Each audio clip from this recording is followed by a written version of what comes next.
ซ้อมเล่นกูระดับเจบ้านตับซอยสลัด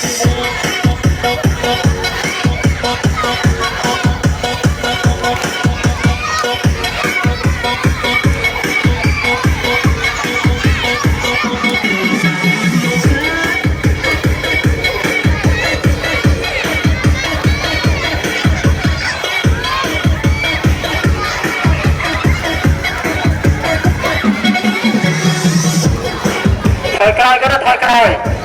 ถอยกลายหรือครูปันจะเอาถอยกลายก็จะโยมาถอยกลายเตี้ยถอยเตี้ยทำไมเกียร์ตรงนี้ก็หยุดปัดไอ้เกี้ยโอนมัน